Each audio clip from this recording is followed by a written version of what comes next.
clear tu te chibai kan bu ka che u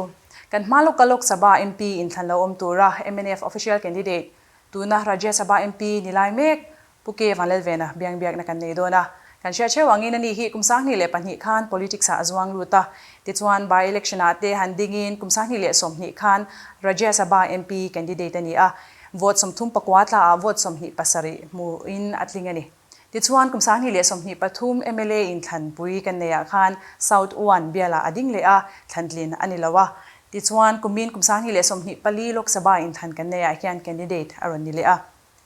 heng zong a hian enge chanti te pokha shat kan do ani ama sain ka pu kan lo lom che a chibai kan buk che a kumle chungin official candidate tum thumgot mai ni theya hei hi enge achan tin politics a hian eng hinge I vision ya soi tu tam ta kom thenga atoi zong in soi tai la kumle chungin ni tiam ni kum sang ni le som ni ani ta sang ni som Rajya Sabha kadinga tu na voithum mo voithum ani chu jani kuba khan general election a khan kan hu tu ten azol sau do na mi han din tir ve a kalom khopa tin ngai po kan jinga ma su kha kan han tlat ta lava ti chuan hei tu na hian Lok Sabha mi han din tir le a hei sang ni som ni a Rajya Sabha kan ni tang han ka tram hi ala top lova kun hi le thali dia ngati ngai lo din sek le po min ti mai theya a chan chu tu na hianin Rajya Sabha tram hi kumru kania kumni le thali vel kalania chu ka tram top chuan Rajya Sabha chu MLA te thanania hei ruling MLA kan party ni lo som hi pasarian oma anni hanan party mi kha anron the chu ve to na ke chu MP ka ri to don lo ti na nia MLA a kalo tling to boxi lova chu wang chuan parliament house ale assembly house atanga mi puite rong bol tur khan kumni le thali le ka hen ka chance kha aso to don ti na nia ama chu tun Lok Sabha a hian kan lo tling chuan kumga tram ani do na Rajya Sabha jok ka chu sadanga Lok Sabha kumga parliament house kan ram le ham tan rong bol na hun kha chu kum thum in engani a sei jok ta ti ni tu na Rajya Sabha a hian chu tu na kan han din chanani amar chu ama ngatinge kum thum chunga voi thumi din ti la ta kha chu akan ho tu ta chan chi nia kan ho tu min thang tu te na nang ding ron ti party lam in dai lo na hi ana deu nge ni in dai lo lam chu ni ka ring lova kan ho tu ten mi mal chat na ve min ti ni te po kan be se ya pathian ram ru te po ni theye la hi chu tuna han kan soita kan khan Rajya Sabha MP ni a kumni le ti hi alo omani tama hian chu tuna hian Lok Sabha MP atan hian thlantlin lo ni tala Rajya Sabha MP ilani boxi a khoi zo khinge I thanang Lok Sabha kha chu atra ma la rei zo ka kumnga lai mi pui rong bol na chan so mani kum ni le thali ai kha chuanin kumnga kha chu ram rong bol na mi pui te rong bol turin chan cha thazo ka atam zo kai ti ngo thazo ti chu atam zo ka so cha Rajya Sabha zo ka chu sana ani chuan mi puin Rajya Sabha MP hi kan nei don lo ti na nge nia Rajya Sabha chu ka ban chon ka ai o tur kha ruling party ten an thlang watang hi MNF yan pui ti lo em ni kum ni le thali ai chuanin kumnga kha chu mi mal point I ram point a chhor dok don party point mo chu ti chan jok chu ni mel chuanin kan lo sha dan chuan tun Lok Sabha in than pui nei to ra hian MNF le Congress party ho tumna borak te kha kan lo she a hi enge a chan tuna hian ZPM borak kan she a an vung ma in thana te po an chakna sanjia te po kan she a tin zo in ring lawem ni nomination committee te in bia na thilania kaini candidate te na kan juksiat phak lu tu lo thilania ama chu Congress lampang shoi tu te na MNF te na khana in bia NDN so san thei si ro chu wang chon kan thok ho thei lo ni ti an soi thom kan lo sia ta jang khan alo in bia ni ti kha kan va se ve ta chu wa ege in bia chan tak hi ka thelem lo kai chon ani le imi mal ngai dana tho ho chu ngei du a tho ho lo ke chu tho ho chuan ka ding thei lo wa ka din don chuan MNF ticket anga ya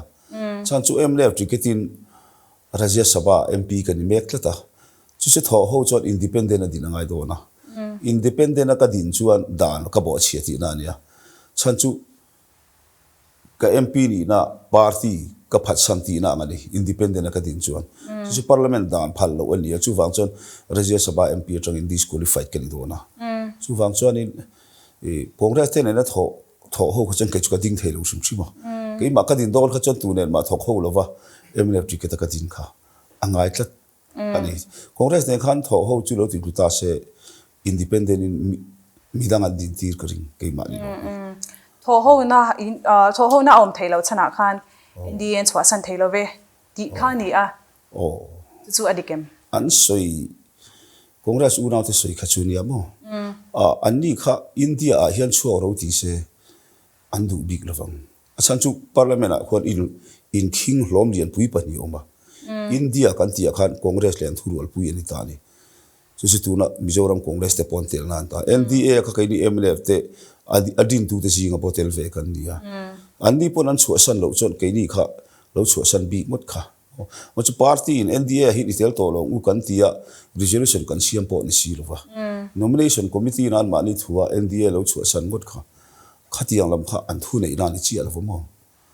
nda chu san kha chu nomination chu candidate tu ngai tu ni ma ya nda tanga chu le chu lo kha nomination committee thu ni chi lo ti meng an rel pha lo thila ni ve tlata party assembly lo mo engina mo committee sangin nda hi chu san u ti khaju rel tu ran chi mo chu te chuk an thuin mu lo do lai ni karing ai do na kan chu hriat pui lo na i mo ani chuan lo in an thu lo in muta se chuan candidate chu midang chu kadin karing lo independent adin kha angai mela rc ni lo kha ngai don sia ke chu khati ka din don chuan disqualified tu ka ditlata Rajya Sabha chang hian dan siam tu te na dan bo chir kha dik lova Rajya Sabha da se dan siam tu tia soi lawmaker tia soi hi kan ni big na zo lo mo so dan bo chir kha rem lo ni kuma in than pui kan neya kata khan in than pui result kan shat ma ka chuan ZPM an sarkar kha ring lo ti khai lo soi to a amare chu sarkar nan wan siam ta ne tak mai in chumia chuan he ZPM sarkar noya Rajya Sabha MP indita enge ZPM sarkar na noya Rajya Sabha MP hani chu enge ande in connect na vak kan nei lova tu na hian ama khan chu MNF atanga hlantin kan ya wa khan state ang lo sarkar po ka anuam via wa new capital ate po minister te office te po kan leng lu ta eng te mo kan han ti ho fova ma chatia ZPM unaw ten han sarkar ta ka chon achang chu kamal angren kamal ti mek mo kan ho tu te kan thian te an tla phuk phuk ka minister kha party dang lo ni vek to sia new capital apon kala kal le lo reng rega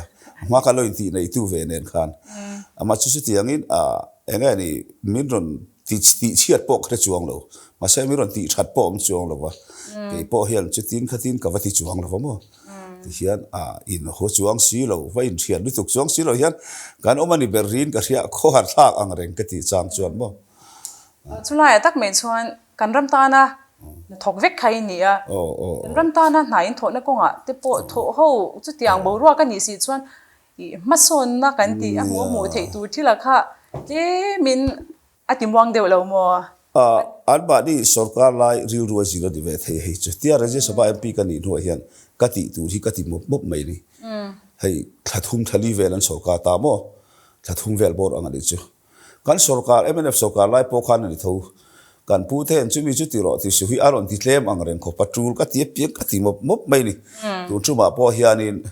chim lam ka wa fanga mo chain chak lam te ti khan ka hun lei da na zir zir hian ka ti tu ri state MLA te minister te ti tu le MP te ti tu ri a thanin zia ki nom lo ma sela ain ang lo ve a ti mai ke ma ngai tu na chuan in ang lo tam tak hi tin tu chu ma hian i zo na khan a huam tel thowa kan ngai dewa Lok Sabha hian lo tling tai lamo tuna sarkar thar ZPM sarkar hian parliament house hu ane mo pona model hi khopuya te minister khami kha ilo hu ngai ti te secretariat kha lo dor te ti ang chi te mi an tir du ni hi chonin ruling ne na thata ka tho ho hi ke chu kain huam ang chutia in the ri ngot kha kan state tan a that na tur ka shelo lo in object vak khamo atul ang angin mintir du athuni mai dihan kum thum chuan chu Rajya Sabha MP inita a malak na sang te na tho te le fan man dan chun chang hi mi puiten an sha chian lo karinga chu a chip chair the ang bera kan soilan the chuan fan man dan chung chang po ha chu alo mong watang le fan hi hey kan MP ti ra chang khan covid vang lai takin kan MP a kum ni mel husi kum ni pum lum ni si lo hi fan nei lo vin kan oma kan fan sem hi ala tam lo khopa kan la sem rei lo itiang o nuai zanga kum khata turania first installment in nuai san isonga lo kal phara chu kan sem zowa kan sem zowa a thok tu ten 80% an thok zo ta ti certificate kan nei nuwa zo second installment a lo kal le ta khatia ang khani wangin a chak mo khop maya ti chuan kan han sem ve nu ala siak te en lo chuanin kan sem zong zong kha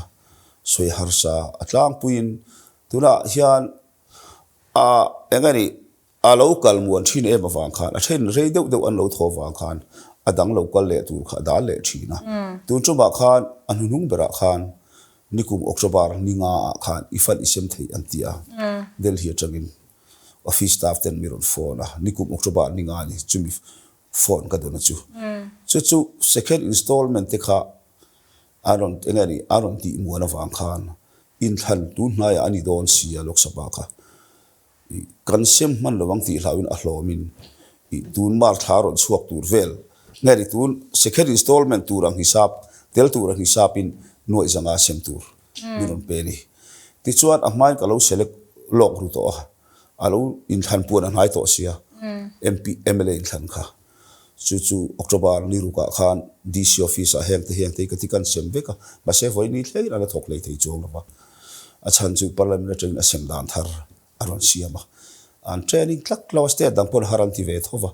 aizol DC here an sem chana district dang zong chon pakhat ba dal sem lovni nikum october ni ruka mi kha kain vain ti muang ve ngati ngai sem har ve galin ti de urenga sem thuai se thok thoi se hi kan ti khopa you see 80% alo lu khan adang lo lu le tu kha adang don tlata chu pakhat na dita sela chu lo chu noi jani somma vel khan voi ni vel chu ka sem ve man ti na ngani chu mo khami tel lo khan chu ta kan sem tlang pui chu district we chin soi se na ni lo wanga chan chu noi nga te noi thum noi li chan chu noi som khatia sem dar ve va khan ya kan mana tlang pui hi ti jong hin soi tai lamo puin chia theinan weme library sakti te thanmual in sakti te tin MHCP house hanti ang te mo ti chuan hey press club seina ti te tin MJP hian kan be boka an building renovation hanti ang chi te tin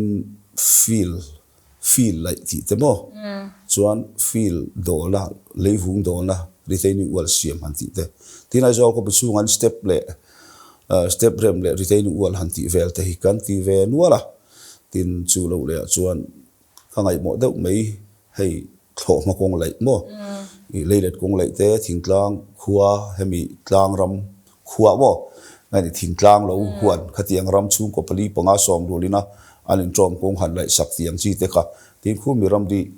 ngai lama te po I lei te kan han do police outpost pan na lei do ka han tiang chi te kha a om ve nuala tin hei tu sang ral football volleyball tournament ni kuma kan han sponsor ku bina po hei kan han ti le do na to nan ti tluk tin ball so ban school games ang chi te kha kan sponsor amo eng ma chu kan mang ve chu mai ani le district shang I sem dar khan a inza ti ni sem dar nge ni ya sem dar lo district wa sin chu tieng kan ti lo district wa sin kan sem ani le chung hau ithil ti zong zong a chan engei ingai poimo ber a tho ma kong lai hi keima ngai da na chon mo ka ngai poimo khop nei a ber han ti zong chu adikem ka thelo ba mi ei zon ne nei mil tlata hang zu in siam han tiang chi te po tha tho ma selamo khoi mo lai waiting set sak han ti te po mara chu tho ma kong lai hi mo mi ei zon ne khan ngai motor mi tho ma mi ei zon na kha motor kong in apo chuan mu le sel a productive ve tlata mo ngani renewable resources kan tiang deuh ani dan kha o ma ti han anu hei tu na po kho sang kan han fang thingtlang da ya khoi mo khod lu do na te in chedeu asak hun lai thave deuh si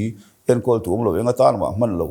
man to si lo in ram te tam me ni heng te enga tan sak nge ni yang ti mai chin ma se tho ma kong lai khan chu apoi mo tlata khatiang kha ni ve lo mo tho ma kong lai chu ka ngai poi mo ang ren khop nai ani chu ti la tam then kha ta chon hei enga ni ko khom pui na han ti te mo conference kan nei dona chumi pui na chu an ti ma se ka ti ka a conference fa pui na zonga ti ngo thei alo ni lova so development work eng mo kan han tho ti ra khata an lep te kan conference in pui nang chi te kan akal ve po ko mo ani le MP fan shim hi man dan tur hi chumi lama chuan man the ani ti hi guidelines fel ta ko mo guidelines so ma NGO pathum angai ta ni NGO pathum ji nga mo ber UMA MHC upapol NGO chon hemi pathum chau hi po mania MLA fan vel anga du ming phu chopa society manga MP fan him han ve thei di lo UMA MHC upapol chuan chumi lo chuan aizola local council thingtlanga VC khami pali khan ta ni VC or local council UMA MHC upapol khami ming chau khan MP fan chu sem thei ni an president ming mo ruling le opposition ti lamani lo khati anga khan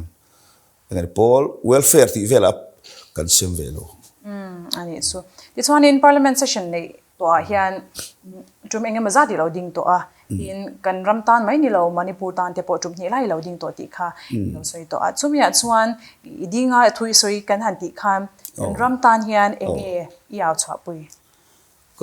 ka din zong hilia manipur tan hian chairman phaloin vai ni ka dinga ti zong khan soi phot tai la chona pa voi so pathum hi chairman in min ko routine pa nga yak ti mai la kai mai na zia ka ju pek te amani atanga te ka hriat te khan ta voi so pathum hi chairman phal nai ka dinga chung zinga voi ni chu Myanmar atanga kan u naw te zona tha kan Christian pui kan chi pui te mo khang lo chu kha central sarkarina alo phalo atuma wanga an thawang hau na hi voi ni ania kan thi so hian om zia po nei ve in ka ria tu thleng hian ati lui lai kan rama chain la thon lui lo reng renga tin ram ria khitia lo lu phal lo vok zot ang chiom po an nei bok lova kan au fu di lo mi ka ti ani au ta lo vila enga chan chin tu chu ka shelo na in tin chu lo le chon ki zo khatar border trade center po Myanmar military coup awang te khan rei de wan khara he tei hong thoi to ru I eng ma lo ong lo honangai han tiang chi te mo ka au chua ka tin chu lo le chuan in Mizoram a hian engani hemi embassy ni chi asi lo mo khatiang ang Bangladesh sarkar le hemi Myanmar sarkar te nena official taka indol tu office hong tu te hian kalau au ve boka tin chu lo le chang ka au sak ber chu ayus hospital kam training center tin tu rangen nate kalau au so sak ber ania so kala pui po ngai poi mo ve vin ka sia hi mo ayus hospital le training center ni ko so lai skuli kon dam do in kan ti tlak lo mi ta so tiang tu chen tu nen an bo sayem o katia siang chia la va chumi ka soi tum pechol office te pokan bo zuya andin sarkar masai ai zola us hospital tu ram kan nei lo an ti sia ti kan ram soi tu te koron phone nga la heta Delhi tang khan ti chuan an han ti de chu ro na te pokan the nu ta mo lo kan lo ting em ka helova sarkar lai ten hai chu an la bo ji tu ra kan nga ya tin chu lo ka soi Myanmar khati ngai le PRRS kan ti voxilem Mizoram tam tak vok tam takathia chu athen chu ri ati darzel lo awangin an that cheu pokani kha central atang hian voibel sen sa nge ron pek o ka hrelo wakan au sok thavia ve a chu katia ba chu mani ti big ve ka soi kha dik lova state sarkarin khatiang khan ngen na thlen ve boka kan tang rual ti dani chumo ti chuan vok thi ta chan puina ai ma in mi vok vul lai ri akai lo awanga antal ni ti ro kha khang ho ka jang na dom na an pe de uvekin ka ria chu kan han au lo tin ang te point soi ve tai lamo a chu soi tong khan state sarkar le central sarkar te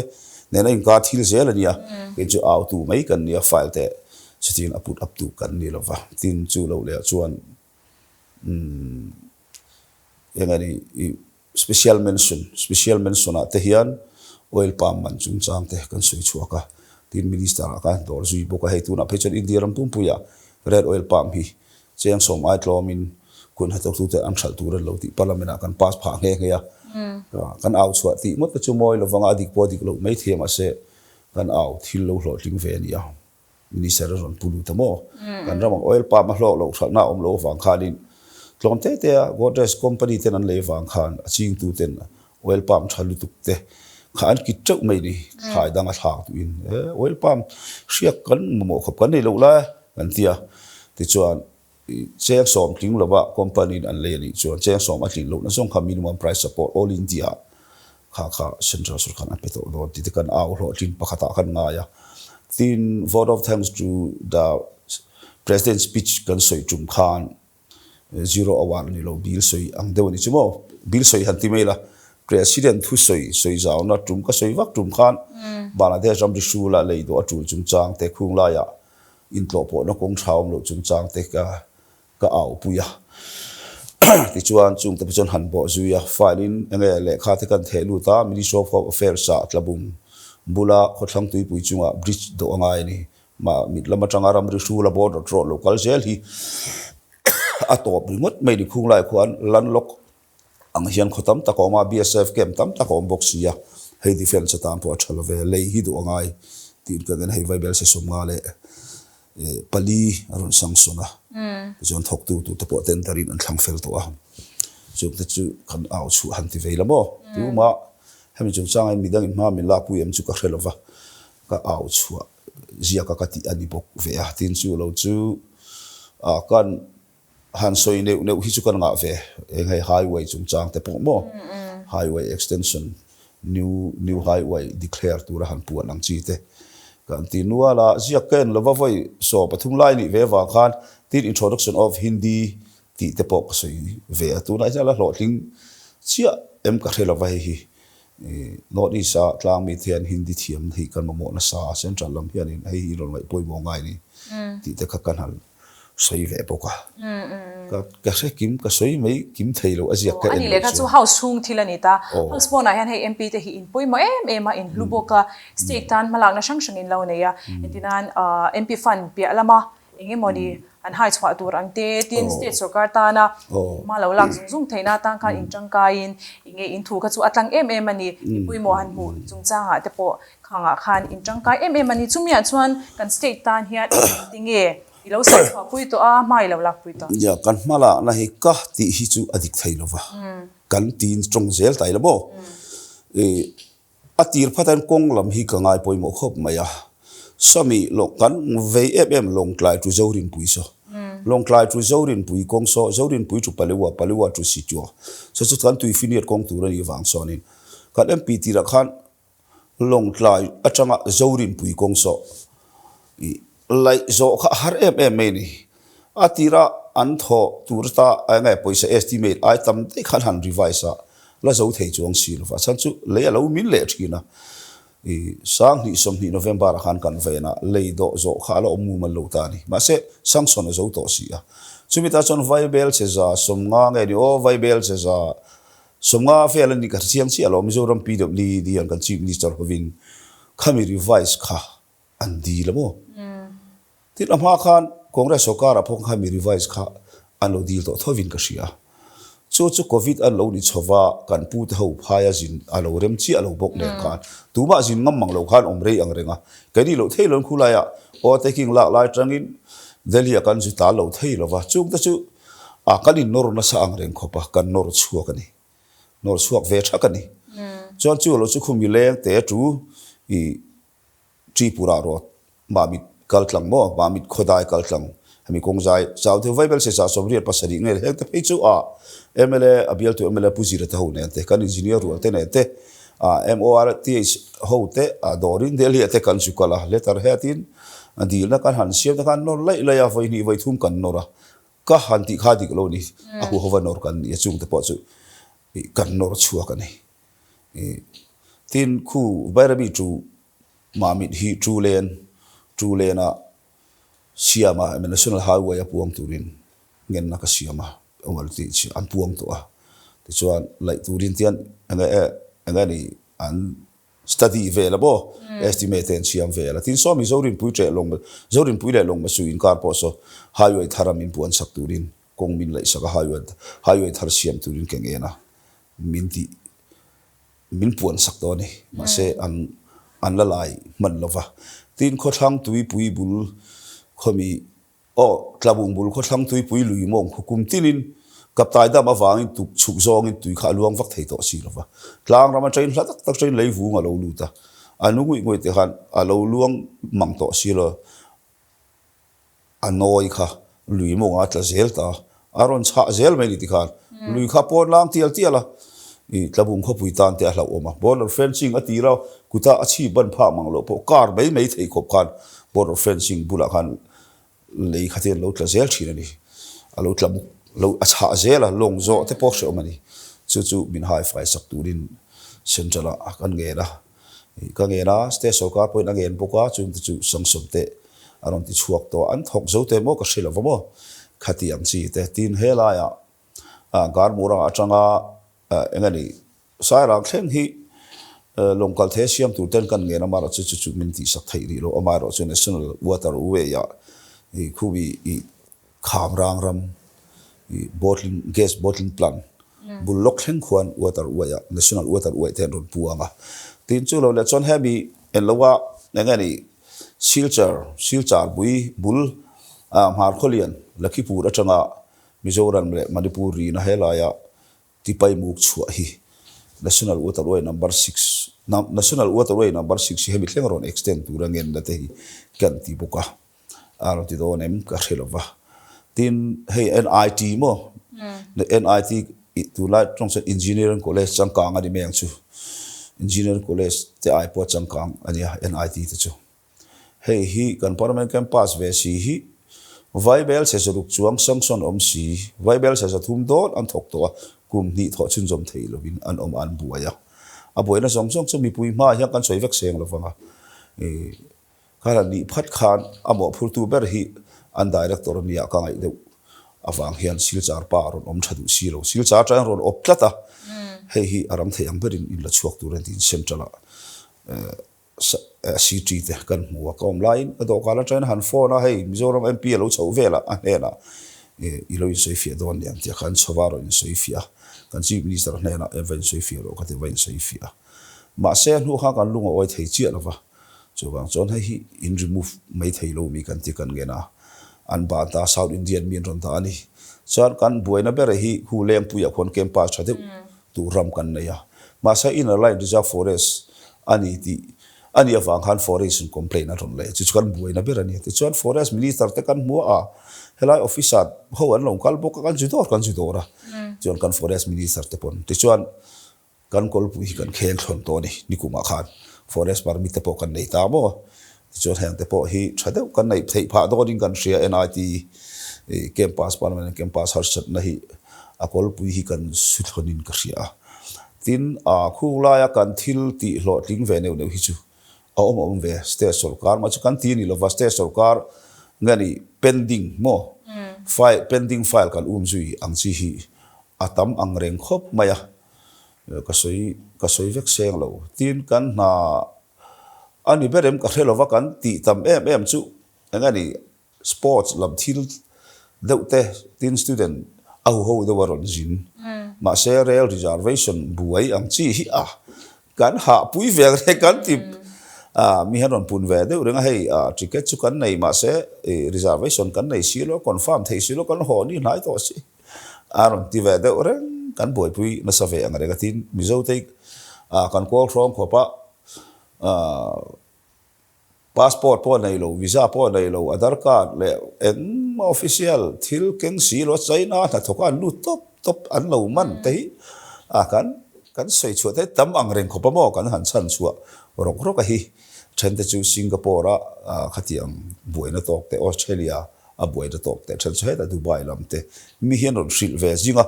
kan malak song phei chu hlo ting chuang lo ba a chu khatiang kan chan chu lom thu ron soi te pokha an ve lual mai tin eng mo han soi tu neu hi chu tam ve tu na ya po mp in than puan ma de ulek khan ani hei sikul za vela solar filter a thona han pek tu ang si ta hi sangsona lo kala chu mp fan ani lova tin chu lo chu kho then khata hianin solar high mass mo za lampanga ngan hei solar hai ma san chon solar mang street light ban sang te poi ti la dik om khati ang te khai samson kha in than pon ma lo khana local boka kai ma ni ti ani ta ni mp in kan engani kan constituency development ta na CSR fund mi zong zong in TM chu ka chuang lo kha khati ve thei da om ti te kan han re chuak ve de kan han nor chuaka local jail tu ra dang polo local jail tu ra ni ta khang te kha ni de umai tin khi ke mani khuamol cheng lama ta khwen in mp kan ni ra tanga ma kan han la ve varvalui tui pam bible se jaria le ti ve tan thok vel me ka ti ang ne te khi ni a han zo thu ta ka chon ziakin mo kan no da lem si ri kha lo ni to se de ro se to la ka shevek se lo po ni se khala ka chu kan du tok mai nga hi notice hi central a hian central lam hian mainland lam hian min ngai to tok lo ti te po hi ang le thin ani mi ko ha chuan notice hi chu tiang din mun chu kan lo ni tak tak em in a mp ang zong po hian notice mp te hi in tho ho na in chan ho na a tha em NDA a hian in atun ma kan lo pan deuh wa khan congress kai roi sarkar thil ti that kha kan lo thlem po ni theya NDA hian not is development aron mai sak angreng khop maya hei ke ni a po hei kong zau pui mai hi mizoram aron lai thur thar la sakop tu la hian tin aruna chal phei chu chaina ramri de pani wa nge ni development work hi alu na sakop mo min ngai sak angreng central sarkar hian not easy amar sin tho ho na thaim ti ta ka hi chu kan tho ho na thaviau thina amaro chu manipur issue a khan ke ni hi MNF ti mai o mizoram MP te hi NDA sarkar khan manipur a hian buaina hati taka apun lo no lo tur hian ain ro to lo wa kan nga ya chu bang chuan kan han ri ve de that ani parliament house a po ke po vai ti ka ding ka ti kha tin khami ma khan asam nen ram ria kan hai ka khrep awa khan ani BJP ni NDA parliament ho ve kha kan sia khang khan kan tho hu na pu ati che thui khop mai ti lo mi dang ho chen thok ho tha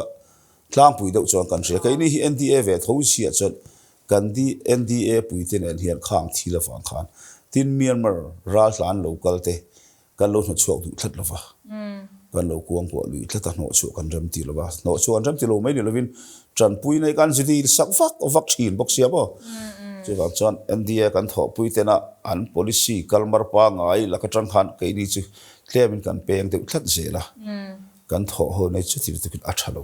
ani so e parliament at one kan lo clearing kan lo ngai thanga hindi hi kan man tamber hi ania translator chu anom nge in kan ringa chumi pe ala ma chuan an thu soi emo an thil han khelang te an chia fu tok lo engemoni gap communication gap angkha tung ve em har san nei tokem nia mani chong ania wang mangar khun tam angrenga ke ni not is hole South Indian lam hi chuan in English kan mangtlang puya Hindi hi no ri sa pa nga sami so te chu ka hrelo ba a tlang mi de ubi ka hian tlang mi ho le South Indian ho khu chuan Hindi manglo English kan mangtlang pui ni amaro chu kan headphone a hian Hindi lir pon soi se English vekin kan ngai thani English ron translate veka so kan in English kan soi hi Hindi mang ho chuan Hindi vekin an lo ngai thatova buaina kan nei lo helai hi chuan em ma har sana lo thil pakhat kan zo du chu mizoram machang hian Dr. C Silvera walu te chuan an shift anga thalai zo te chuan an shelo mai theya kha union minister kan nei khani a hei kum tam takaliam le to ta mizoram machang hian nei le thei din huna hian kan ding angem tin union minister han ni thei tur hian engi akal phung na shim central sarkar na siam tu tele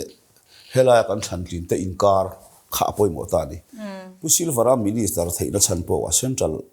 central congress sarkar la yan ya ani kha hela congress atanga thantlin ani ya ama khan Rajya Sabha MP alo ni to a chon lok sabha thantlin ani le ta hela ya congress ruling lai zel kha ani amo chan kha atha a tinama alo fit ve boka tin khula central lama mi tin an connection atha po an mai theya chuwang chon ani khati khan health minister of state for health kha achangani tura po hian tu ne NDA lo sarkar le ta sela ke hi lo tling ve le ta ila an du chon union minister a min da thei an du le du lo ni ta ni mo chu chance om dan tu chu ni mai turen congress a lo tling se NDA sarkar si se an minister lo wang dinan se PM lo tling se an NDA lo si chuan NDA tam takara khan arun la lo wang ma se kei kha lo tling tai la mo NDA si a thu kan ni ta chu minister ni da chance om kan ni am ti na ni lovin chance om dan mi zot bokamo chance om dan chu ako ngal si pu huwa ka hi huwa ka BJP lo tling ta se mo pu huwa ka BJP lo tling ta se ani po minister tu chon chance ani thei NDA ni tlata mo ani le aton chia ta experience a hian chumi za chu ani tur ani di ka chuang lo a em ba lo ani chu tuna union minister a po hian first timer minister an om ve to adi chona do ta kan soi pui du chu democracy chung chang hi ania hey khovel pum hwa pa democracy an te na hian democracy index a hian India ram hi kan hmai nung mani zale palina kan ni a chumia chuan an ron tar lena chu democracy chawani lawa sa khwa zalena kan ti ate po hian kan hniam mani tin chumi pya lama chan media ate po kan hniam ti hi an tar lang chang a chu tiang ani si chuan NDA BJP telna omzel hi ahim do nemni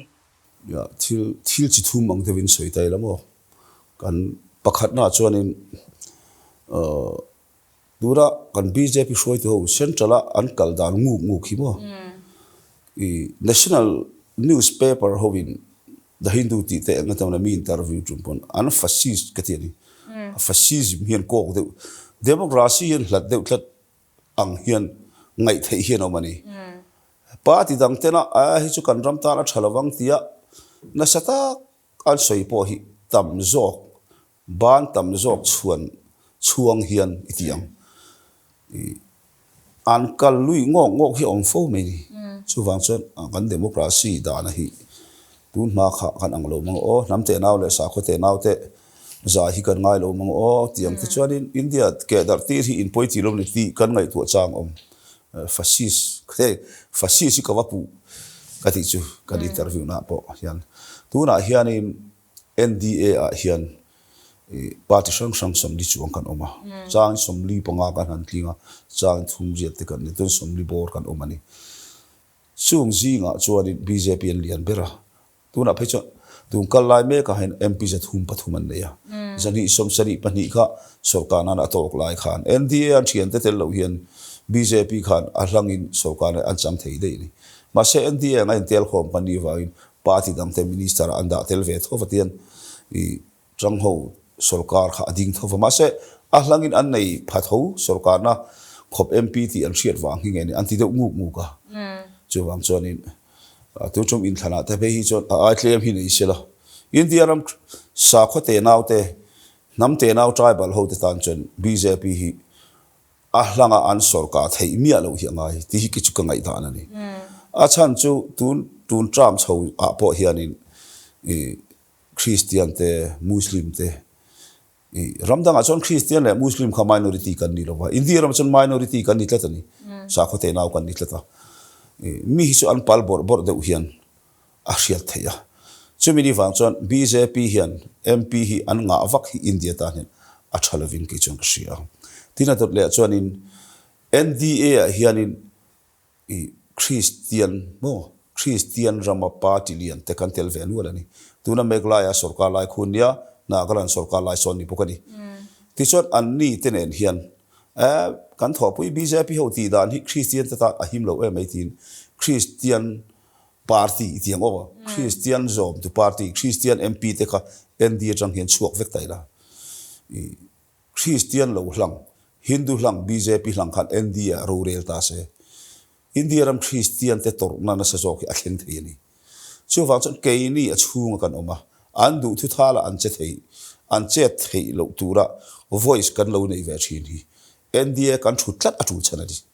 amai ro chu tianga kan ti tlat chung puwa Christian te chem zonga thil anti luizel ani ero chuan mo kan tram lak lo lai point opposition bench kan mai tur ni bench chana kan thu mai tur ni kan puchuak mai tur ni ti hi ka ngai dan ani border issue chung chang hi har san na hi kan nei le neu china chumia chuan hei Mizoram Assam border te tin Bangladesh te Myanmar chungchanga te po hian inge mo hi a umle hloi china chumia chuan ka MP ini atanga kum khatna vel ne ta in ka shia kamia po khan kulaya Asama te Assam police ne kan hanin ka pa Assam police te po nuna chan ta te pon han omani a hemi chungchanga hian border issue kan nei china hi chen feldan kong hi engtin nge MP ini na angin engtin nge mai lo lakchin dia official tak chin fel thei hi ani tak tak ngem chin fel thei huai da lu hi ni maya border issue chin fel da tu chu lu ani mai ni karin ka vak la san po kha Assam ho in tur ma tanga hela hi chu tu ma mai I chu lawang u anti huna police post kan suk sak lu ifanga dia clear bi kan soi sei de wanga bo som ko palia MJP vice president kan I lain I puman pu pun te tu na MLA hi president ania BSc physics honor kan exam don lai hian Mizoram sarkar hian som ko pali kuma khan ti khan congress ko ka lai ania by violent te town extension road ku an lai ani bulldozer ta kha driver ta ron mana Assam police ti chuan khoi zui thai lo khan om ta chiti la chan zui lai polin ai zui lai yang antia ke po ka kal ve lo va ke phei chu ma sa ina miron man thova kuali kuma kha so kuali kuma tanga chulai chu chun zom lo hin om tangar karani chumi an extension road chuanin khumi highway aron fin na bula hon kon zama oma chulai te chu violent te auto le baga auto ho in transit na hunen tan hemi ba rom kal su ka in ton ve ve ni ma se khami huang thak khan athang tlang ponga khan charge ka ron lak rim sang ni som ni ka ron ho chowa charge gadi o taking ka june ya chon chumi hlan delhi ka om hlan chuan variant te da ya khulai vel thanga chon Assamin ina ron sak covid lai ka in kalpo thoi lo lai ka ina ron sa treu me variant te tlang va lo dan zu hala khami ma khan covid duty kha aron vom masani laila pur lam tlang va lo vai ho khan IR police ho khan ron vom vak mai ni chumi variant tlang va thin rim chona bulvela an in sak thar khan zu hal vakta han buai na kha chuak ta ni khabo chan Delhi train o taking kala zo koron ho nga sarkar khat min quarantine kan quarantine period azo vela atu ka varate ka pan thlang halani ta chuanin khami huang thak khan tu na kan in chu tak ber mo transit auto transit na pel khan tlang po ka khanin variante khotlang shoi tu tene khulai bial tu MLA purin sang theu le tin MJP general ko shoi tu ten local buka variante khotlang khan khala han police check police outpost sakhan lo tumru kho pa chak te khan lo le sa fe ka zantira ru asur kara kan chu sa sarkar engai hemi kan official ho phechanin mi sakti lo thal khan tu ma atoi join thui tak sei tur omang ma se kan salui ta ni ti so kan han lu akum le lo ni ta akum khatlin ma de khan zu ni som ni zulai ni som ni panga nge ni ru ka khan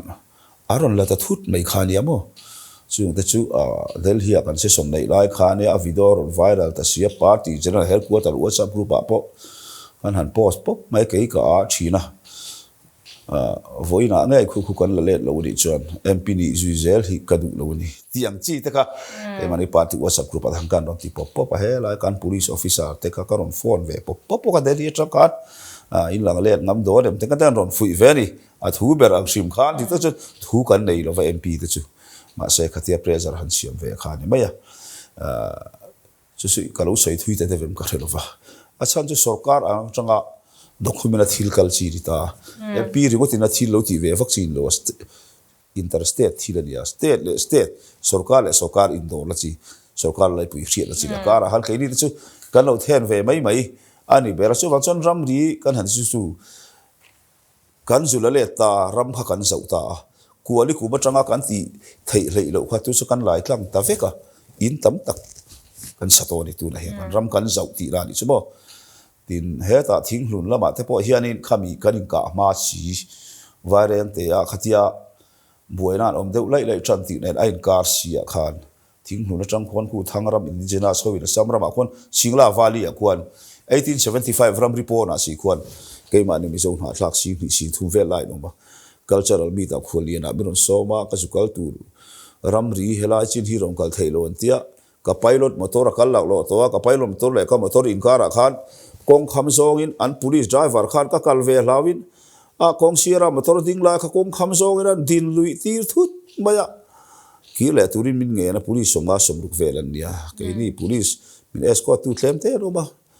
ti chon sing dari le chan ve vela min danga ka ki du sirwa ki du tlat sirwa ding ngar me chang le motor ka lu da chang le kan chua ka ti chon chon hu dar khat le chan ve min chua min zui ta hum ma mi lo dang tu ho kha min vem tu te kan hangan changa chung lai neu te tin he la ya enge ni chu vel bul police din enge an duty da post har kan han sakte apan na lei hei lui te pati chunga lei te kan han do sak boka bo phak tok chon ka fang ve thin bor chep lam te po ramri bul tiang khan amar cho sei tong khan official attitude tu a forama thu dei tu kan ni lova home ministry le home ministry indoor ngai thi la ni ta ni chu wang chon enge iti han ti tak khan kan ti tak juk sei thiam chu har ve ang reng hi zo na ka chang em ka ni le kha chu asam ani ta ka chi alo Bangladesh le Myanmar lam hi o ramri chung chang ami ti anga ramri chung changa trade center lam di lovin o kha pokha soi lu thei chuan o trade center lama hi chon khu khula ya kho thlang tui pui kam kor pui chua lui te hianin ma chimlam train mar zong in kho thlang tui pui chu luan hi aron fin ta su kor pui chua kan ti hi nia chu ra le lam bang na te helam mizoram khu bor trade center pe ani tur khu chon ma chu kan la kan la ve ste sokari na la boka ka lo nor ve boka Bangladesh angari commerce minister delhi lo kal pon ka lo ko ve mo external affairs ho ta pe ka dor ve se fatin zorin pui lampang ta pe su ka ngai ven ve ang renga ma hi kan la ve ma ni bo sulai kong te an lai muang lu tuk tin chin state ma ni se ar kan army ho op mun te lo dia chung te po chu kan vatlo a tin he la sai si chu border trade center apan na tur kong ten lai muang lu tu kan te ka mu jing khopa hem pe chu donor si chi lam hi viable system ru paru min pek to compensation engamo rem lei theilo van han kan se la chuan Mizoram sarkar PWD hian ni kum lama khan viable se za som thum vel kha han revise han thelu le enga hi tun kan state sarkar thar hian angai poi modan ka khelo ramri a border trade center ni phachi asi lo bo ramri sum do na te naw he ta na la na da tur te sai ki approach road po an siam fel to a zo te rama te tin khi ta sai khum phaya te mo tin thing sai lam po hian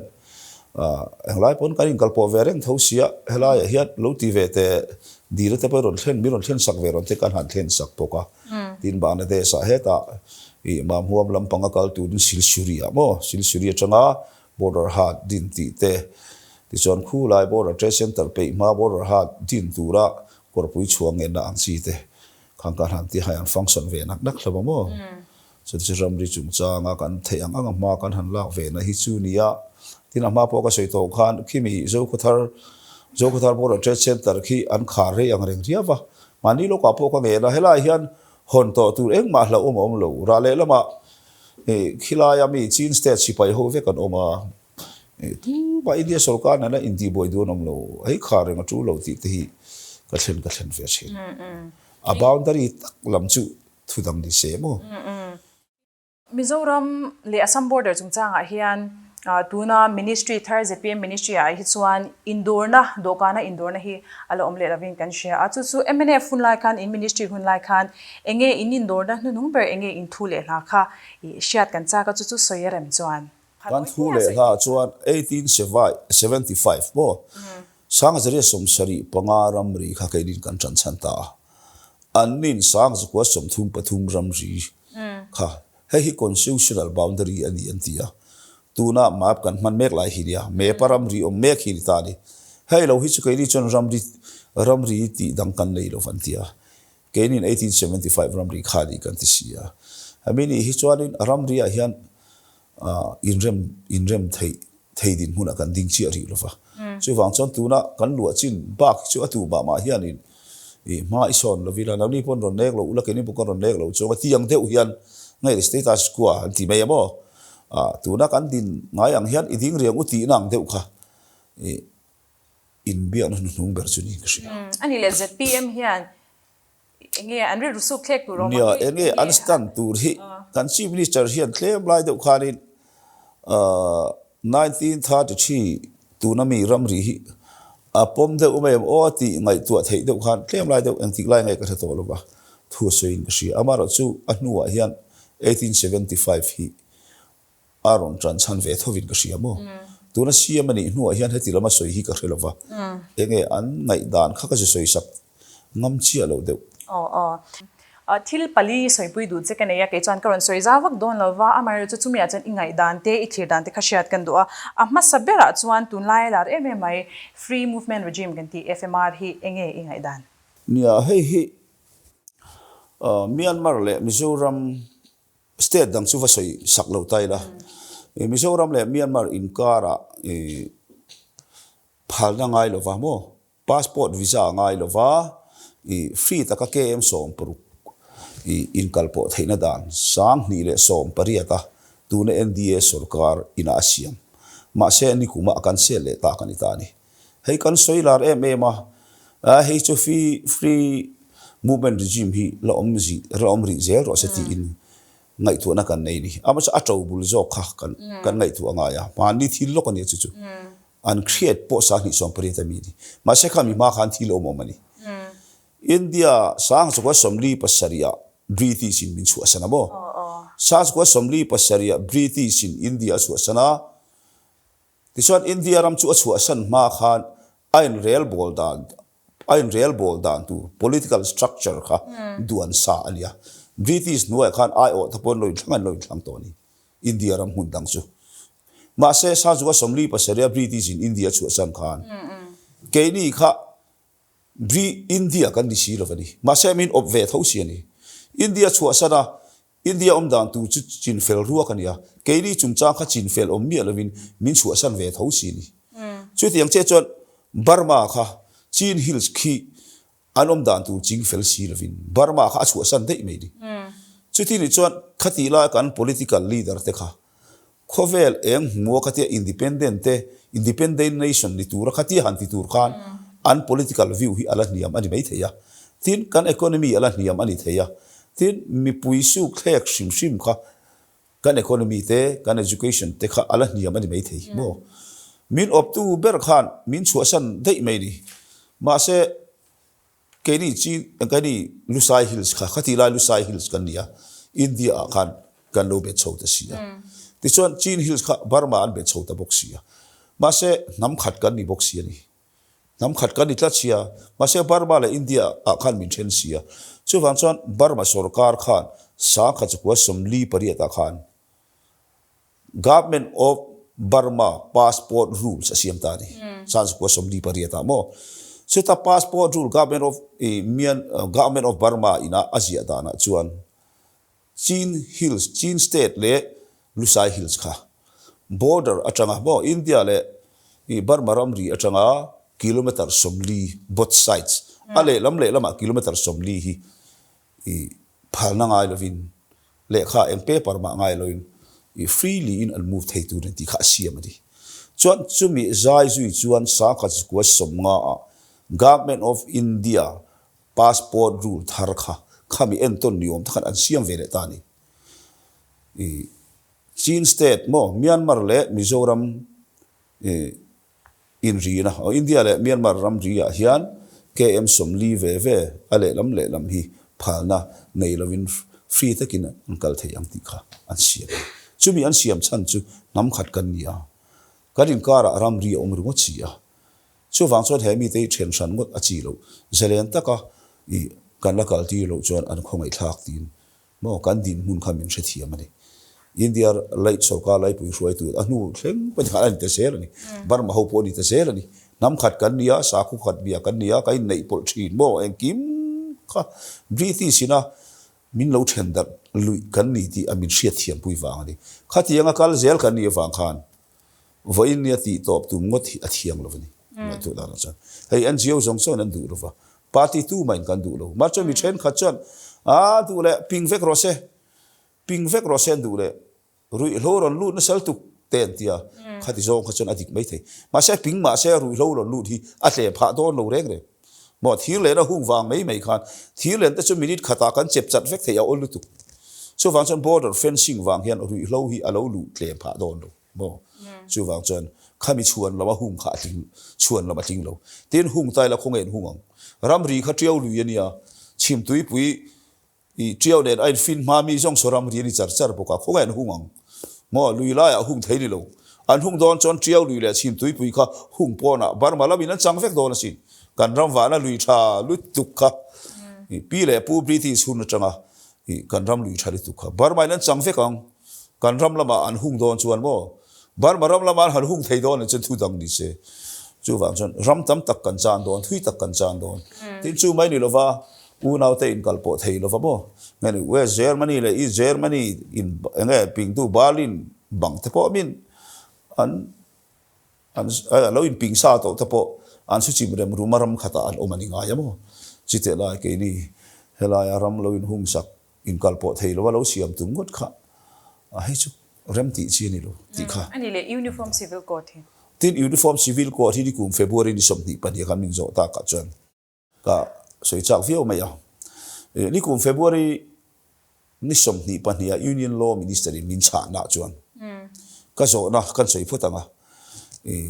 ยูนิฟอร์มซิวิลโค้ดที่ตุนเซสนะเฮียนกัฟเมนเฮียนบีละอินอนพูดโดนเอ็มตีก็โจตาอัศโฮกินก็โจตานี่ที่จวนโดนโลจุดยังตุ่มน้ำโลตีนมินชางมาเสกก็โจนัดเตะน้าเดือดอารมณ์ชาเดะนักขันยูนิฟอร์มซิวิลโค้ดจุงจ้างฮีลอคอมมิชชั่นอ่ะให้มีจุงจ้างไอตัวตัวรับเป็กอันนี้อามาจะลอคอมมิชชั่นสมนิประคัดนะเชียอันนี้ตัวลอคอมมิชชั่นสมนิปนินะดินอะไรนี่สิหรอวะจะวางจนลอคอมมิชชั่นทาริดอันไงตัวอังตีอังคารเรื่องช่างอันนี้Union Law Minister Pukiren Ju Khan bo ni kum February somni padia men chang Parliament session line ya ti chon chumi nuwa chon Law Commission somni pani na chu din ani to ani chon Law Commission somni pani na point an ngai to ani ti chon Law Commission somni pani na thutlu nei eng chi nge ka khari lova ti chon sarkar lai pu chon alaron pulu ri lo chu ani ngai me ya tu na hian mo amar chu ron pulu ta sela achu nge in siak kha kan selavani kan selangin uniform civil code chu India ram pu ya hian civil code thu mun ine yang uti na me ya criminal code chu thu mun vek kan nei bo Christian tual thatu le Muslim tual thatu le Hindu tual thatu ka rem da ngai re chu wa India ram pu ma tribal an niam mo plain mi an niam mo eng sa kho be tu po ni se criminal law hi chu a uniform ani a thu mun vek ani mo ma se civil law hi chi sang sang kan nei tlatani sa kho sang sang hian keima ni sa kho dan kan nei ya tribal nam sang sang pon nam dan sang sang kan nei ni chuf tiang chuan tribal nam khel lo pon nam lian ho pon nam dan kha nei nu la ni civil law chu chi sang sang kha kan nei ni customary law kha chu I in ang khat ina yang u anti na ni ta ni ke chu applicable law ka tia law pass ta po ni se uniform civil code hi atak taka nei thai ani lovang amar chu angari athu pui deva hey ate sep ni lova general deva an siam ani ro chun athei ma na mo amar chu chipsia deva anti don chan punjab ho nen mo punjab ho ne kan ke ni mi zo te kha kan civil law in am theina lu kan tuam du don mi mo khatiang khania uniform civil code khan nam jong jong khaก็ทุ่งนะมินคุ้งเทลฟังอาเตเสปะชวนมาจุงั้น general เดี๋ยววันเลี้ยงเตะหัวมันนี่รอชวนทุดมดิเสอามารอจุสาขทิลกันสาขงงปะเทียนกันเบียกนะจุงจางะกันปะเทียนทุรินบุยนะอารมตีเราทิลเตลมตาเสคา civil code uniform civil code ชูงะขานบ่ตินมิโซกันนี่นะกันรำเล่นำหิมลงนะตูค่ะรอนฟูนเตลบกตาเสถ้าตอปินกันดูดาวตูอันนี้ที่สุขง่ายดาร์นี่ที่นับปฐมนาจวนทุนไล่ central politics จวนลาร์MMS electoral bond election bondที่เดปอนกันเชียงให้มีจุงจ้างเฮียนี่Supreme Court เดปอนทุกวันเสียมาให้ฮีเองง่ายดาน electoral bond ฮีเกี่ยมามีมาลง่ายดานดิกตักสวยละเกี่ยจู corruption รับทักทักกะง่ายนี่โมเองนี่ตูนมาcontractor เทนเนนะจังเองนี่ party เทนะซุงอินเรมเสียมานุ่งทักอินเหียต้นนะบ่กันที่ยังจีเท่าขานิตานี่ a chan chu ruling tan advantage thali tu kunia chan chu sarkar le mai tur ok banga an om awang khan ni company le construction khatia ho tam ta contractor tam ta khanin party sang donation bank kal tlanga an pek tura khan ruling party khachan share kha an nga lo thei lovani an ni hne na kha an phal tam lo thei lovani hatiam ta chon enge hei aya corruption li nom thei don mi tiang devani ki chu ka ngai dan hi mo tuna electoral board an ti tun ma lo ngai lovani ya ka mp ve ma a hei parliament an lo pass amani chu ka tiamo parliament a chon an puluta opposition hian na sa tekin kan social chumpon hei anti luani antia ka va mp ve ma a an lo pass ani mo ka tika mp nu a hian electoral board chung chang hi ne ania ka lo ngai ven lo lam ania wangin ka lo se lo mai nge ka silova ka mp nu electoral board kan pass tak hi ka chiang le tu ko va ke chuan mo ma chatia kan han riat atia an lar chho ta ka hian contractor ho company ho construction company ho le construction company han tia chon engani construction juk tel bi khadik lo mai thia mo development work khoi ho contractor ho tin soi tai la dik ber ome chung le sarkar lai pui a phong vuan tu te sum manga in thun zum na thuk takani meya chu wang chon electoral bond hi chu ke chan a tha ka thi lovani supreme court point chalo ti di karinga sarkar lai pui kha chang ngara open ni se ya opposition ram hian mo i beng hian an ma ni a party sang te ta na company terorin phal na ani meya elto atoi zong in electoral bond chu hei tlang zat ni ro sentia sarkar lai puin adu lova ma se supreme court in order a pelu yai chu wa jan supreme court thu in beng te hian an thup thei talovani thup char an duamo bjp ne na engsan nge sum an lo chu congress ne na engsan sum an lo chu Trinamool congress ne na engsan sum an lo chu ka open nga ya open lo tra lan duama se supreme court in order ta siamo ke chahi corruption chi khata ka ngai ka ngai chuan ingai dan ka zo tun hunung ber apalina chuan atoplam kan nei do nga Delhi CM casual manani a mi chung changa hian ngai dan sang oma politics a in vai na ani ti te poni a chu ngai dan nia kan soi thui de wanga bo izo bak lokha la sani to tro las lu tuklo de in lova khani manipur chung chang a ka microphone on off khopa home minister lok sabha athil soi cover ba de vak ni khan I tlaya hianin Derek O'Brien hemi Trinamool Congress a Rajya Sabha opposition leader West Bengal ami le Trinamool Congress MP thawi kan ina lom thi soina rong kalwang opposition an nia brother you did a good job tia thok sa kha beron ti very tu kani ti chuan kan thian pakhat MP Aam Aadmi MP Punjab ami hi lo lenga kan Delhi chief minister in thingpui in lo leng tu ri som chen ya ti bo kan vaina Delhi chief minister hian parliament kan setla vel himin lo lom der ve nge ni opposition na ke hi ruling e ti lowin NDA om si khan opposition ang mai khan ka function chang kha uma sa khwa thil le kan ram le nam hum hala te miron lom ve riawa angai non te po ka ti ya pachade umai ria patlom de umai ania tu nan man hi ani le taka chuan athil ti suala lo chu kan ju riat pui lova engani enforcement hoten and in chuina ti hian case an siam sakan han man ta ania an pu dei adik nge dik lo kha engani court case thila di dona tran wanga khatia thudik lo se soi ve thei ania ti tran lo wanga thudik lo soi thei ani buka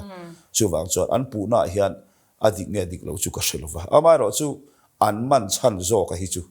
khami case ada ya wanga man chu an ningai mai ma se an man chan tak ril zo ki chu politics ani ti ka ngai dan ani Delhi Aam Aadmi a sarkar thlathi BJP ho tu ten an ngai mo iti mayang chu a chung kan oma kan siamo chu wang chuan in tun MP in thana hian Delhi kan tumna ani Delhi khopuya hian in Aam Aadmi hi an chak lo thei ma na ti be se ya ke rio le chu an man nia ke chon ka nga ya mo ma ro chu an that pui do ne do lo chu siat ani lova an lo that pui mai the an that pui lo mai the bo a ri san la ve ka nga ya hi chu an san man chan de chu 3 middle ทีละเนี่ยมันตัวจูเนี่ยไม่ยังจู criminal case อันเป็กจวนมาจู politics ทีละที่อันนี้บ้าจอกเดี๋ยวว่ากิจจนกันไงยี่ชวนที่ZPM ลำ zona ประคัดกระโดดลกดูเสียนี่กูมินทันกันเนี่ยอินทันปุยกันเนี่ยขตาขันสวยเนี่ยว่ามาที่อินทันปุยบอกว่ากันเนี่ยชวนอินปุนะช่างฮีอะไรเวลจีจุดนั้นสวยจู ZPM เล็ก BJP อินทันซอมตุ่มน่ะเล็กก็สวยเนี่ยแต่เขาตายิน MNF นี่เสกุลาย NDA BJP เนี่ยนะ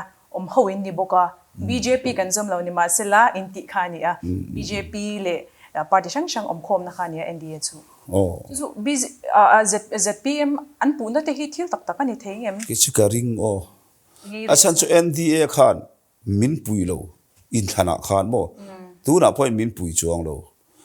มิรอนเบลวะกันเบบกลวะโมสิกีพอฮิตุนชุมอพอยเกยพอมินปุยจวงโลวะนี่กูบอกขันมินปุยโลมาร์จะทิลฮีกุดจุกมันฟักโลจอดอินปูงดฮีคริสเตียนรำเตกันเนี่ยอิติเมียงปะเทียนมีปะเทียนพักตกตกกับปะเทียนรองบอลตูเตกันเนี่ยดอตมีอินปูเชียมเทียที่ลมเทียเนี่ยมาเราจูตูนจุ่มMLAอินทนาขจวนอันรอนปุยจวนกันเสียจะช่วยจันน่ะอินเนี่ยก็ช่วยฉันแล้วกันช่วยจ้องแล้วมั้งจะอันปุยจกันจริงมาจะอันปุยตีค่ะกันที่เด็กจงส่งอันเชลไม่เทียอันปุยน่ะสุ่มเลยไปพออันดงเวกเราไม่เทียเราปุยนี่ปุยอินโมอาสาร์กุลข้าสาวลุตุกโลแต่พออันนี้เทียมาจูอันปุยจวนกันเสียข้าลาจินเด็กข้ามีเปียลำข้าจูสวยวักเลยเทียปอนี่หรอวะสุดที่ไล่รอชวน MNF สู่ NDA ดินตุซิงอ่ะห่างกันเตลอินตีข้านี่บ็อกซี่ตัว ทินไม่ตี MNF ฟี NDA ดินตุซิงอ่ะกันเตลนี่บ็อกซี่บีกินตูนนายชวะขานอันนี้เทียงเอ็มตูนนายชวะขานโมตูนนายชวะขานบีตะกินมณีปูร์จุมจางข้ารัชสภาสวยกันดีลชีระopposition เขาอินนี่ตินสวยดีลกันปนนี่ตินเดือดทอสวยกันดีละมาเสียอันพัลง่ายแล้วว่าต่อปะนี่เจอแมนพัลจุนก็สวยชั่วตากติค่ะลกสภาเอโรชวนข้ามีอันสวยชั่วดูลวดตัวก็ฟังค่ะ no confidence most of the move นี่ที่สุดอันปมตา no confidence กันนี่ทุ่มสวยตุนเนี่ยมณีปูร์ issue สวยกลางปุยตา ruling ปนันสวยวักCongress หุ่นลายอินดิรากันดีหุ่นลายไอซอลบอมแต่พอเราสวยชั่ว very ruling ลำคาญข้าง no confidence motion อาคารกันลกสภา MP ปุรุษามาค่ะ opposition ลำปังจันตูขานกันติดแล้วตอนนี้กัน party ขานช่วงวันจะ no confidence motion in move เพราะว่า NDA จันลุขจวน NDA ถอปุยตานขจวนมินเอ็นช่างเราที่รู้ issue เด็กค่ะนำทิลเลสากทิลก็อินโนยานิจวน NDA ไม่ละ NDA เราไม่ขันกันฟังสมชัดช่วงวันจะมีรุนปุยขันพูดวิกเราแต่ปอนี่บ้านะอันนี้เลยจู่MLA อินทนาจุดยังบรักจู่ตาตุน MP อินทนาเฮียนจุดยังบรักจู่เละเทนี่เรื่องเอ็นที่จะมินปุยเละปุยละว่าZPM เลย BJP อินการตุนจุมาเฮียนก็แค่เราเลยอันอินทุนนัดทุกจอกได้วิการเชียร์เราว่าถ้าพอนเราในไม่เทียผู้ดอสุกัลขานเองไอ้สุดสวยกันเสียมขานเองไอ้สุดสวยกันเชียร์เราผมให้ตุนจุมาเฮียนี่เราถึงเต้าละNDA ไงชุดตั้งคุยไงชุดตั้งที่อันละสวยดูมีอะไรผมคลินเตะแต่ NDA จะชุดขานตุ้มปอนไม่เทียกันเชบิกเราว่ามีรีรู้MLA อินทนะขานอันปุยเชียมชุกันเชียร์เราว่าอันปุยชุกันริงขานเนี่ยตุนจุมาเฮียนอันปุยยังไงปุยเราฟังสุขเสเราเลยมีปวดหน่อยทีละเนี่ยเราริมด่านพวกกันเทียมเสียแล้วเลยที่ชวนช่วงกลำจันทร์เที่ยมจงกันจดลักตัวเสียดูนะฮะ MNF เฮียนผู้จำทางเขาเฮียน next election อมเละตัว MLA อินชันอมเละตัวที่ผู้จำทางเขาเฮียนเบลอินตุ้งเงี้ยเนี่ยเฮล่าฮีเองตินเงี้ยตินตัวน่ะแต่พอช่วยดูทาร์ทันสมสารเช่นแต่พอความเองตินเงี้ยกัลเจลินตุ้มปะเทียนเขาวินกันไปยังซูผู้จำทางเขานี่เลยปะเทียนเขาวินกันไปยังผู้จำทางก็ช่วยนะอัลลาเดวามอขัดยังหันสวยนานขัดจนให้จาไม่จันเจ้าอะไรเนี่ยนักกินเดว่าอินทันโดนให้แต่จนไงละสวยตายแล้วมั้งตัวนั้นแต่จนขลังค่ะดำเริงหาที่ละนี่ตามมั้งแค่นี้พวกกัน กันดำเชิงตรงเนี่ยโดนเราพอกันเชื่อเรากุมาไล่แล้วเนี่ยมั้งสวยตูปนกันป้าที่ชูว่าจังกันสวยเที่ยวฟังข้าจูอามากันปูกันเพรสเซนต์จอมตักเป็นอะไรสวยเที่ยวฟังอะไรละเอ๋ไปกระจูเลยโดนเตียมกระจูโตระวังเตียมครับมั้งสวยนั่นขาดอะไรละลิตุMP อ๋ออันนี้จู MP อินทันชิมฮีเป็นทันเอ็นเลียดสวรรค์สรการไล่ฮีอันทิ้งเดียวเสียแล้วนี่ดูน่าเฮียนค่ะคอนเกรสเนี่ยทอเขาวินันตุ้มเดียวบอกว่าขัดยังเวลแต่การะแต่พอหันขัดยังขันยาดูน่าเฮียน ZPM มินสรการนั้นเสียมากันมา MP อินทันเฮียนอีทิ้งเจ้าวินอินริงกันอินริงเวคไม่เสียดวินช่างไทยละมั้งอิจฉานักข่าวหัวมันเตลทัวปานนี้ข้าพเจ้ากูงากันซีเนียร์โพลิติเซียนกันนะสวยรีคอร์ดกันเราเอ็นเวชีละฟ้ามิโซรามาเฮียน opposition MP กันที่เด็ดไว้เลี้ยงทิ้งตัวที่ไม่อะจุดที่นี่จน ruling ทิ้งเงี้ยตุ่ที่นั่นจุดนี้ละวันนี้ที่ข้าเชียมตานี่อันตรเลยจนอินทันหุ่นเบอร์ค่ะเอ็นไตละสาธิตสอบพวกผู้รู้สางะ ruling party in MNF MLA ค่ะสมนิปรุเมนิสริกันในนี่ข้าขันparty พอละลุดเมียเรา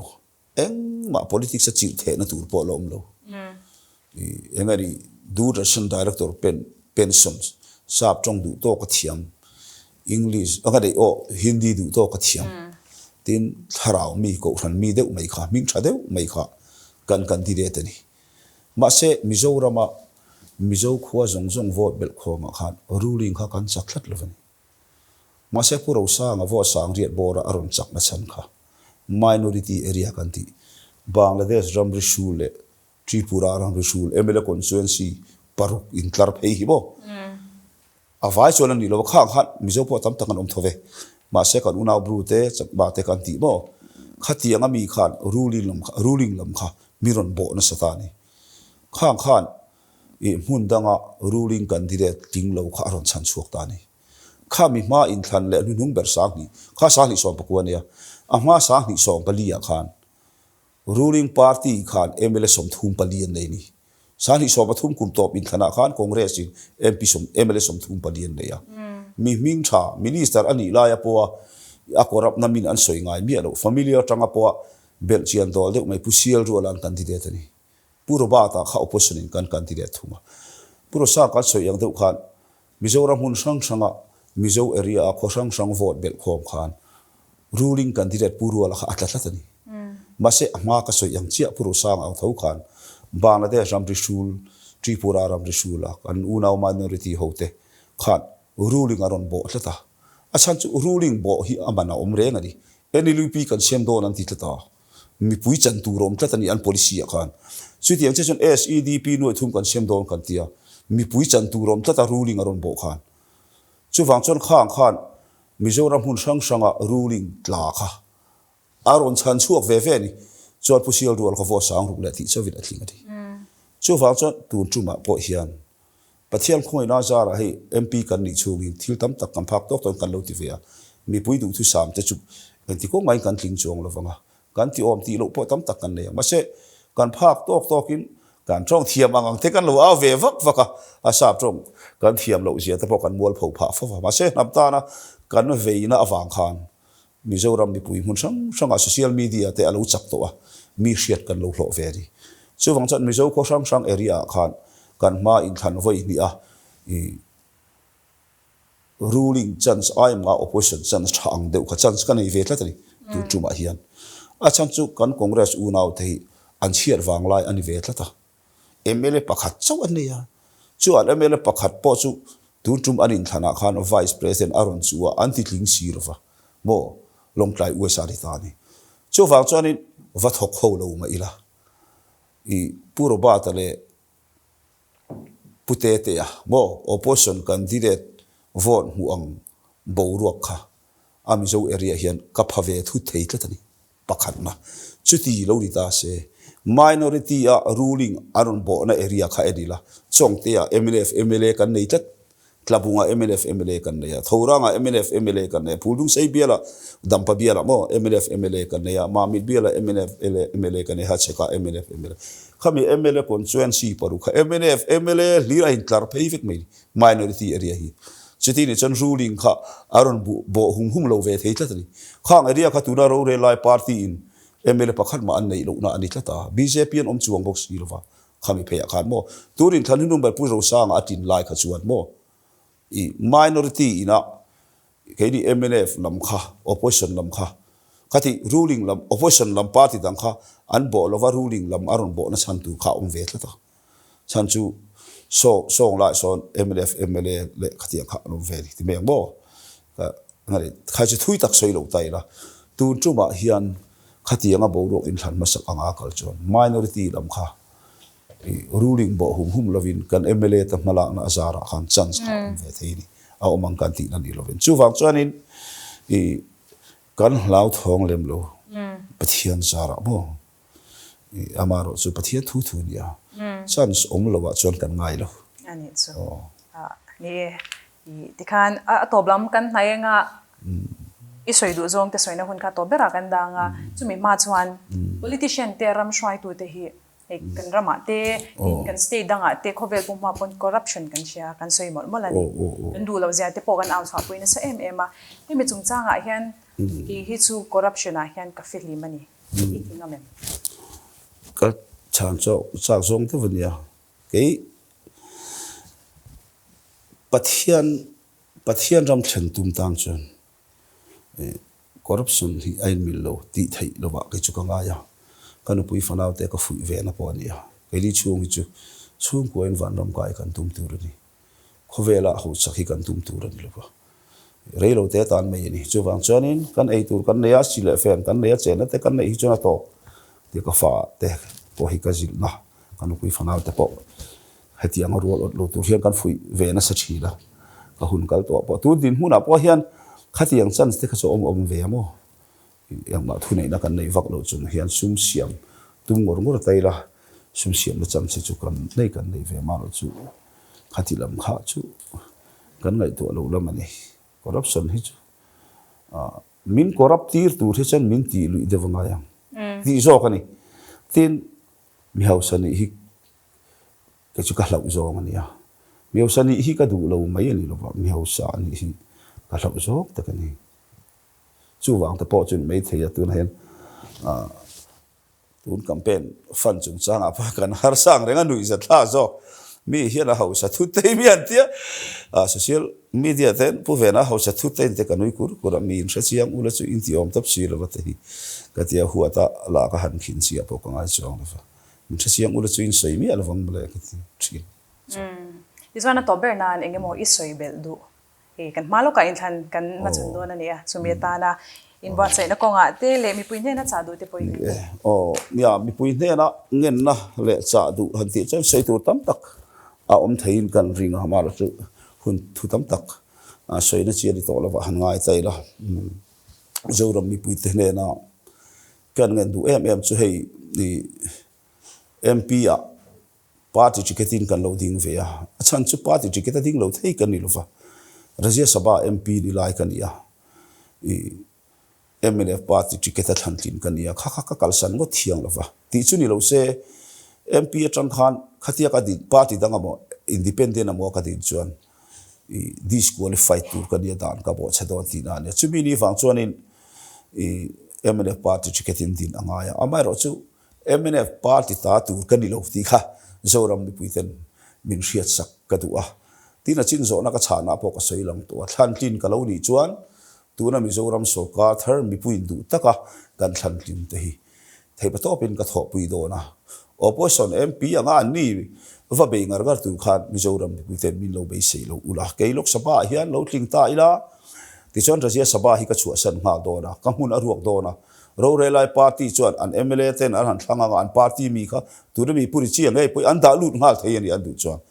ti khan ke khulaya parliament ton siat lo zup nei sil to kha lok sabha MP hian min om tir ta ula zoram mi pui te hian chan Rajya Sabha kha tu na kan ruling party hian an chang zui ngal don tho sia chu a thaw viau lom ni ti kha zoram mi pui te ne na hian ngen na ni pa formin di khan han soi lang tu atin adot le a chuan kan phak tok in assam boundary chung changa te kan han tong pop a case te kan han ne ya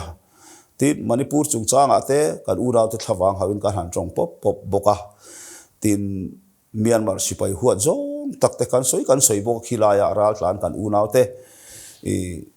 kan lo kuang hu chung changa te so ta Mizoram chim top lama ara kan army te kan wa hu chung changa te Myanmar sipai sarkar tar kan huat thala om mai theya kan thian tha le kan chu khat min laina tu min mangai tu engwa sa thian mi om ang hian om ve mai ro ngatinge mel ma hi in siam le thin le asam huwa zong isoya Manipur huwa zong isoya Burma sipai huwa zong isoi boka inu na tan po la ti hian mi an fui ve min hau te po ti ila bingzil te po ti ila ni ome chu tiang te chu ka lo tong thina adik po dik viau renga kan ram kan nam kan sa kwa hum him kan tum dalama hian tin press mi te hian mi ron ko fawa del hian engani national newspaper hianin ka thu soi hi an chua jing ve ang rem khopa nam thil issue thil mi te thi thin ur thei tu re hi bo achung te wang chuanin mi huat hlo in kan nun na tan po a hlo thon om mai anga ti tur khop hianin nam chan nan kan lo chong ve in ke te po kan lo pen ve a chu kan thil ti wang chot kan then om state te huat te kan lo hlo ta itiang o mani tan po mani in ti chep khopin khatiang thil kha kan lo tia chuti lai kara kan tho sak ber kan Mizoram mi pui te khan min lo thang le du chuang si lo sela kan ram kan ham ta na anu le zela mani ta na po lo khopa kepen le zel kha atingam om lo sot theni o mi huwa zong asam nen kan buaya kan ram hum hal du vain asam huat kan loa bo Manipur kan unau ten buaya meitei unau te huat kan lo loa chutiang khop chuan nam kan chanin karin seveni ba se helaya kan chan khati taka kan chan hau Mizoram mi pui te khan in thanna min lo nol si sela o nakin zela nam chan tur hian ke kan pen le zel ngamangem aza po aza tha khani itiang o tin ain tharun om to ni kan mi pui te hian heng kan thil ti hi than lo ti lo ni don ni ramri aten loin ro ve tur ni lo hi state pona kan unau te thlawang hau te Burma ram le Bangladesh kan unau te thlawang hau te alo chu lo ni hi va MP tam tak ang mai hian parliament house aten trong po ngai lo hi amut hu ve mai la kan ram mi pui hian parliament house thu soi te chu lan ti lo ni hi mut thu mai la ming te fa sign ve mai la kan hlo ngai renga lom ti kha real ru hen apiang thei ani kan tiang ti na lam ni lovin mo chuwa chan zo ram mi pui te hian kan phak tok ka kan na lo tho MP kan ni hun chung hum thum chunga ni kan na tho te hi min ngai hlut sak zia te WhatsApp te FB te ti te kan lo ngai thachina mai chana te chi bai te min han buk lop pa kan phu bak khatiang lom thu soi te kha kan dong thina tun huna hian khang min ngai hlut der na te kha vote mangin kan lan tir thei don lom ni ti in kan ngen chu ni amai ro chu I kan fin te kan experience te atam lova Zoram mi pui mamo khop ma thil ti chuan tu chu kan nei lo ti chu ka ria hei aina sat dai hi alati theyang ti po kring thu ta po voice so panga ka soi to kan han ti ai tam po kha soi theyang chu wang chuan MP kan ni na zona kan ti om ti lo tam tak kan neyanga kan ti om tak ti lo te kan ti lo top tur ti te po kan lo nei mai thei po kan ni chu tiang lai kara chuan om ma ila kan phak to kin ram le nam tan hian engeni sum le pa ya lok na po om chuang lo kan ta na po hlo thot om zo ka lang te po kan lo vati the chin na te hi min riat sak ve turin I Zoram mi pui te hi kan ngen tak me chuwa party candidate ni lovin Zoram mi pui candidate kani ti hi mi lo pom sak ka duane tin chu lo le ya chuan hei mi tam tak ten hei Christian ram kan nia ke ni chu pathian tak betu nam kan nia hetiang si nga tinge BJP te in thopui NDA nga tinge inom ti hi min zot le thina ni hei hi ka chana ni Zoram mi pui zong ten hei min riat sak che ka du chu china po khan ka soi thuak to NDA atang khuan Christian MP zong hi in la chuak vek tai la Christian MP te tel lo hian BJP ho hian NDA hian BJP lo an tamania Christian ni boxi lo kha Christian MP zong hi in la chuak vekila BJP hovin Hindu MP lirin India rama hian ro rel se tun a hian Christian kan chep zo ngei don tlatani chu wang chuan Christian te him tu te tribal nam nu fual zok te him tu hian NDA a hian ke ni nam nu fual te Christian ni boxi te du athilan ti lo nan kan chut ve tlat angai ni min du sakam du sak lo mo kan chut ve tlat angai achan chu asem hemi Lok Sabha te Rajya Sabha te Parliament session kan nei ma chia hian a ma tlaya hian NDA all party leader meeting kan nei ji ni chuta chon kan session na thu soi tu tlang pui bi lo lu tu tlang pui te kan soi ho thi chuta chon puro sang ne po khat BJP ti mai o trong fol mai la kan tho pui BJP ho tu te thin khei zong tu ri kan soi jing em mai ni chu a tul tla thin si ni khati khan ke ni om lo wila Christian te om lo wila ti khan nial kal tu om lo en kimaron ti pur don ti na dia mo chu wang chon Christian la him tur te ni nam te naw zok te him tur hian MD a hin kan tel lu tlatangai ni ti hi zoram mi pui te hria ta soi duwa kan tel chan hi Christian na kan phat san wa ni lo him ka du wang zok ani tribal ni te him ka du wang zok ani ti kha min hriat sak ka du amai ro chu kan Christian na hi ke ni yang MP pakhat vele him thei po ani lo mai theya pathian ram rod engai kan hre lo ba Christian te hian tor pum pet kan chak thina ma se pathian chon ami te tor hi phal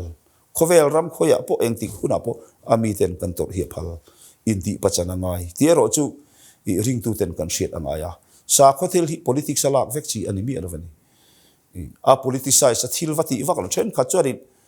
sa khuwa mi sentiment zo thoa chumi manga ma ni in vote tir tum chon politics khalan pang chi tu na central BJP kal dan chi hiania Hindu nationalism hi alo thang har me kan India rama hian mo chumi Hindu nationalism chu religious thil ani ngot lo nam thil ani tlatani India ram hi Hindu lal ramadin tum ni om takian Hindu nationalism hi alo al chho me ka tu na hian BJP hian chu politics khelnat an pang tlatani mo so BJP cho chu nge tu cho chu nge chu ka khelawa Hindu nationalism lo chu ka hi ma se BJP an mangru an mang chiang ti hi chu phat rual ani lo chumi lo lian zel do tu chon NDA tanga kan chhuwa de hi nge tha NDA kan thutla ti hi India na thamani reng ani chu wang chon NDA kan lo thut ve tla ta an ro rel na kan tel ve hian kan tangkai zo kang a kan pathian tan hian kan man thei zo kang a tin pathian ron chungin NDA a hian I nuam ti lem lo chungin kan omani ti hi zoram ni puiten min hria sak ulaka du ngoi ngoi ri a mai ro chu tianga kan om chung pu a kan Christian na te nam nu fual kan ni na te I veng him zo nga kan thu le hla in om zia anei lo ani ero chuan tram lak lo po eng lai point kan chua san thei kan chua sanam chu zoram ni puiten min hria ka du ani le ka thu soi ka ngen na tlang kom na na chuan hei MLA a kain thang zo chowa kan phak tok tan sum te po kan han sem ve anu lo ka tian kan han ti le a chu wang chon sum le pai mi ho sa te kan lo ni lem lo bok ne sum le pai chon tur kan ei lo sum le pai ma chon tur kan ei lo wa chung khat min han pui tur chung khat ma chon tur po kan ei chuang lo wa party ni se party indu takin MNF mi han candidate ma se tla lim kan nia party po chutia kan thlin na tura chuan tur kan ei chuang lo wani pathian kuta kain khatop maya pathian in zoram mi pui te hne la zoram mi pui te thin lunga min vote du na min khongai na alo da chuan chumi zara chuan ne na ka cham thei di ka hriani tin tu na hian kan soi kai le lo kwang ka tlang kom na tel po thowa po ngai na he social media te mian ron mi ron ti ya apu ve na chuwan house chak ve sang ni som ni a affidavit le nikum sang ni som ni pathuma affidavit in kara a ho sak nai avalo pum chak ve MP ni hi wa lok of ve an tia ka pachia ji a hello hian mi te ti khan aram ti mai maya heng kan soi fia pol chuang lovin I thudik thilom ji a hriat ve angai ka tia mi pui te ta na hian mi pui te ru kha suai pen thai ania sang ni som ni a ka nei mi alo sang ni som ni pathuma ka lo nei thar tak hi au mani in mun mo ai zo la in mun kha Mizoram sarkar in athonin min petlata chu ka ukil ten nuai somli mana min chu chaklat ani hau sa thu chu kan me yang chu bo Rajya Sabha MP ka in contest lai sa ni som ni ka nei lo kha tun sa ni som ni pathum le ain kara in mun thar athonin sarkar in min pe ya kan ukil in nuai somli manin an lo da a nuai somli mana tlinge tling chu ka thiam lova ka zuar lova bo tina dot le chuan ram ruak ram nuai mau hun mo klom te ya ka lei kha ka va ta ku va ka phuna ku va kha alo nung ta ni tu kum thum chungan ku va tri kha lo nung ve cheu mai ni ka phun kha chu ka lu kil te khan aman an lo shur ve ku va ku man hi an lo da to de waniam chung te wang chuan hausa thut ang hian ka langa ma se kala pa chereng ka pa chiat nga hian kala pa chereng chu wang chuan sum chuan tur ma chuan tur ka nei lo sum khat ma chuan tur ka nei lo ka chung te su zo ram mi pui hi ni top mai ni tu tenge kanu le pa le ka veng te chu he ka thunga tha zom tu te ka veng te ni kan lalpan atiam deuh khan ni kan na tho chete te min lo ngai lu chak tu te min lo kho ngai tu te hi ka chung te le ka veng te ni in ma na tu dang ka nei lo ti hi bin shiat sak ka tu chu wang chon kan ma lo ka sang ni le som ni le pali april ni song pakua MP thanna lo om tura hian than hem ngai takin vote ha vekila India ranga in than zalen ber engani peaceful mo thiang hlim ber ral muang ber kan ni thin hi chom nung zelila kan than du mi hring che tu po lo ni se eng party po ni lo moi takin khoi khuwa ma khoi buta ma inti buai na om lova central atanga observer local te security local te na mak an ti khopin ni danga kan von nun thinang khan hemini hian rem na le mon na hi vong nung ila vote hak thewang u khovela vote hak du voting right nei si lo raman tam tu chu wang in hem voting rights kan nei hi kan enjoy tu rani he kan zalen nei kan mang thiam tu rani ke min vote tur lo po in kan voting right hi mang ila thatak hian vote i thak me yang u chu wang chuan kai po ka symbol arsia khongai takin vote kha inu thak sak don nia kalo me ang kan du to ka nga zo na kan nei te po kan in zo man lawa ing po ni se harai lu tu palanga nakina kunam chang dang te lo ni chuan in lama ko kan la sai chun za manga po ni se ti han in ma ba ka in than kan in ma chon don ania chumi tan chuan ti tur thil tam taka am don ani shisel na tha te po nei nga thil tam taka angai don ani chumi te po chuan that taka he in than hi len chak turin do sakna kan lan che kalom tu ke